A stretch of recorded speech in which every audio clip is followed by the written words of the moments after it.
اللہ کی نافرمانی کی، نبیوں کو پریشان کیا، بلکہ نبیوں کو قتل بھی کیا، اللہ کی آیتوں کا، نشانیوں کا انکار کر دیا، اور اللہ کی دی ہوئی کتاب میں تحریف کی، چینجنگ کیا، اور اسے مکمل طور سے بدل کر کے رکھ دیا، کبھی معنی بدلا، کبھی الفاظ بدلے۔ ان ساری چیزوں کا تذکرہ اللہ نے سورۃ البقرہ کی ان آیات میں کیا ہے اور اس کی تفصیل بیان کی ہے۔ ساتھ ہی اللہ نے اس بات کو بھی ذکر کیا کہ بنی اسرائیل سے اللہ نے عہد و پیمان لیا تھا کہ صرف اللہ کی عبادت کرنا، والدین کے ساتھ حسن سلوک کرنا، رشتہ داروں کا، یتیموں کا، مسکینوں کا خیال رکھنا، لوگوں سے اچھی بات کرنا، نماز قائم کرنا، زکوٰۃ دینا، لیکن چند لوگوں کو چھوڑ کر تمام لوگوں نے، تمام بنی اسرائیل نے جو ہے اللہ کی بات کو نہیں مانا، انکار کر دیا، اور اللہ سے جو وعدہ کیا تھا، جو عہد و پیمان ہوا تھا، اس کو مکمل طور سے توڑ کر کے رکھ دیا۔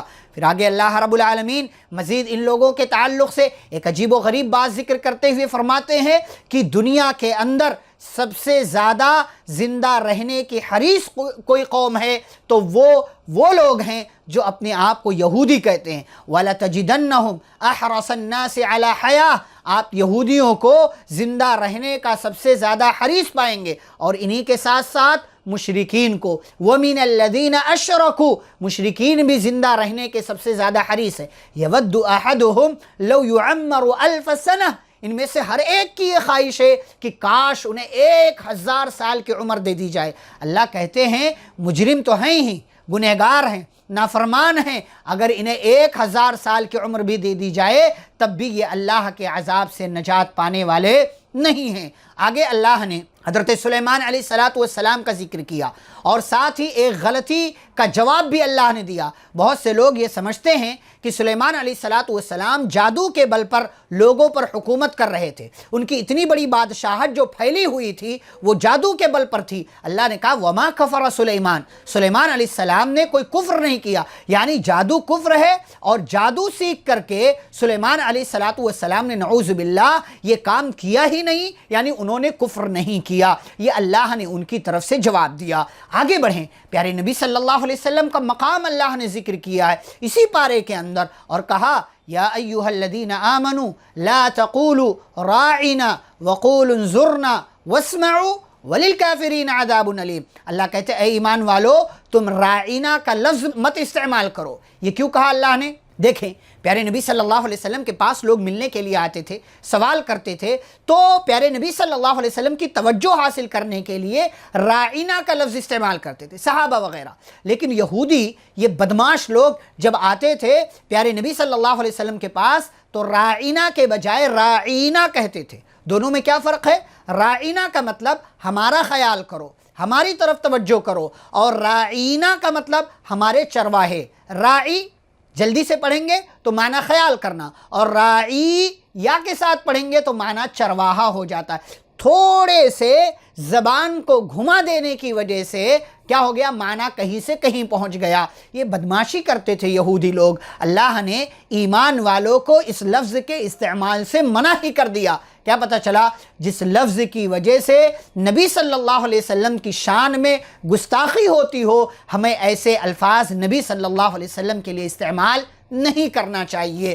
آگے اللہ نے یہودیوں کا، عیسائیوں کا تذکرہ کیا ہے کہ یہودی کہتے تھے جنت میں صرف یہودی جائیں گے، عیسائی کہتے تھے جنت میں صرف عیسائی جائیں گے۔ اللہ نے کہا نہیں، تلک امانیہم، یہ ان کے اپنی دل کی باتیں ہیں، اپنی خواہشات ہیں، جو چاہا کہہ دیا۔ نہیں، قل ہاتوا برہانکم ان کنتم صادقین، آپ کہہ دیجئے کہ دلیل لے آؤ اگر تم اپنے دعوے میں سچے ہو۔ جنت میں کون جائے گا؟ جنت میں وہ جائے گا جو اللہ پر ایمان لے آئے، اپنے آپ کو اللہ کے سامنے جھکا دے، سرنڈر کر دے، اور اللہ کی مرضی کے مطابق زندگی گزارے، جنت اس کو ملنے والی ہے۔ آیت نمبر 114 میں اللہ نے یہ ذکر کیا کہ کچھ لوگ دنیا میں ایسے ہیں جو اللہ کی مسجد، اللہ کے گھر میں آنے سے لوگوں کو روکتے ہیں۔ اللہ فرماتے ہیں وَمَنْ أَظْلَمُ، ایسے لوگوں سے بڑا ظالم کون ہو سکتا ہے؟ مِمَّن مَنَعَ مَسَاجِدَ اللہ، جو اللہ کی مسجد میں آنے سے لوگوں کو روکتے ہوں۔ یقیناً ہمارے سماج میں، ہمارے ملک میں ایسے لوگ ہیں جو اللہ کے نام پر بنائی گئی مسجد اور بنائے گئے گھر میں آنے سے لوگوں کو روکتے ہیں، باقاعدہ اشتہار اور بورڈ لگا کر کے رکھتے ہیں، ایسے لوگوں کو سمجھنا چاہیے کہ ایسے لوگ اللہ کی نظر میں سب سے بڑے ظالم ہیں۔ آگے اللہ رب العالمین نے حضرت ابراہیم علیہ السلام کا تذکرہ کیا ہے، ان کی خوبیاں بیان کی ہیں۔ حضرت ابراہیم علیہ السلام اللہ کے نزدیک امام تھے، اللہ نے ان کو امام بنایا، امام الناس ہیں وہ، انی جاعلک للناس اماما، وہ امام الناس ہیں، اور اسی لیے اللہ نے ان کو اپنا خلیل بنایا، واتخذ اللہ ابراہیم خلیلا، اور اسی لیے اللہ نے حج اور عمرہ کرنے والوں کو اس بات کا حکم دیا، واتخذوا من مقام ابراہیم مصلی، کہ جب تم طواف کر لو تو طواف کے ساتھ چکر مکمل کرنے کے بعد آؤ اور مقام ابراہیم کے پاس یا اس کے پیچھے جہاں جگہ مل جائے وہاں 2 رکعت نماز ادا کرو۔ یہ ابراہیم علیہ السلام کا مقام ہے۔ یہ مقام کیوں ملا؟ کیونکہ انہوں نے اللہ کی توحید کو اپنی زندگی میں باقی رکھا، اسی پر برقرار رہے، لوگوں کو اس جانب بلایا، اکیلے مشرکین کے سامنے ڈٹ گئے، استقامت کا راستہ اختیار کیا، اللہ کے لیے سب کچھ قربان کر دیا، یہاں تک کہ اللہ کی محبت کی خاطر اپنے بیٹے اسماعیل علیہ السلام کو بھی ذبح کرنے کے لیے تیار ہو گئے۔ اور اس لیے کیونکہ دوبارہ سے خانہ کعبہ کی تعمیر، اللہ کے گھر کی تعمیر ابراہیم علیہ السلام نے کیا، اور باپ اور بیٹے جب گھر کی تعمیر کر رہے تھے، ایک سبق دیتے ہیں ہمیں اللہ رب العالمین، وہ سبق یہ کہ زندگی میں کوئی بھی اچھا کام کرو، اس کے بعد اترانا نہیں، اس کے بعد جو ہے اپنے آپ کو غرور میں مبتلا نہ کر لینا، بلکہ اس نیک عمل کے قبول ہونے کے لیے اللہ رب العالمین سے دعا کرنا، جیسے ابراہیم نے، جیسے اسماعیل نے، باپ اور بیٹے علیہم السلام نے اللہ سے خانہ کعبہ کی تعمیر کرتے ہوئے دعا کیا، ربنا تقبل منا انک انت السمیع العلیم، اے ہمارے رب ہماری طرف سے اس کام کو قبول کر لے، بے شک تو سننے والا جاننے والا ہے۔ اللہ نے ان کی طرف سے اس کام کو قبول کیا اور رہتی دنیا تک کے لیے ان کے اس عمل کو زندہ اور جاوید کر دیا۔ آگے اللہ رب العالمین نے اس بات کا تذکرہ کیا ہے کہ ابراہیم علیہ السلام اور یعقوب علیہ السلام نے اپنی زندگی میں اپنے بیٹوں کو اس بات کی وصیت کی، یا بنی ان اللہ اصطفیٰ لکم الدین، کہ اے میرے بچوں اللہ نے تمہارے لیے اس دین کو، دین اسلام کو پسند کر لیا، لہٰذا خیال رکھو فلا تموتن الا وانتم مسلمون، کہ جب تمہیں موت آئے تو تم مسلمان رہو، اسلام کی حالت میں تمہاری وفات ہو، تمہارا انتقال ہو۔ ہمیں بھی اس بات کا خیال رکھنا چاہیے۔ اور آگے اللہ نے یہ کہا کہ ایمان کیسا ہونا چاہیے، ایمان پیارے رسول صلی اللہ علیہ وسلم کے صحابہ جیسا ہونا چاہیے۔ فَإِنْ آمَنُوا بِمِثْلِ مَا آمَنْتُمْ بِهِ فَقَدْ اهْتَدَوْا، اگر صحابہ کے جیسا ایمان ہو جائے تو ہدایت مل جائے گی۔ یقینی طور سے صحابہ کرام رضی اللہ عنہم اجمعین ہدایت پر تھے۔ اور اس پارے کے اخیر میں اللہ رب العالمین نے ایک ہی آیت 2 مرتبہ ذکر کیا ہے، الگ الگ جو ہے جگہوں پر۔ وہ آیت کیا ہے؟ تِلْكَ أُمَّةٌ قَدْ خَلَتْ لَهَا مَا كَسَبَتْ وَلَكُمْ مَا كَسَبْتُمْ وَلَا تُسْأَلُونَ عَمَّا كَانُوا يَعْمَلُونَ۔ بہت سے لوگ کہتے ہیں ہمارے ابا ایسے تھے، ہمارے پردادا ایسے تھے، ہمارے دادا نے یہ کام کیا، ہمارے بابا نے وہ کام کیا، پدرم سلطان بود، ہم فلاں جو ہے فلاں قبیلے سے، فلاں جماعت سے، فلاں پارٹی سے تعلق رکھتے ہیں۔ اللہ نے کہا اللہ کے ہاں پارٹیاں نہیں دیکھی جاتی، اللہ کے ہاں تعلقات نہیں دیکھے جاتے، بلکہ وہ لوگ آئے گزر گئے، دنیا میں آئے چلے گئے، انہوں نے جو عمل کیا اس کا بدلہ ان کو ملے گا۔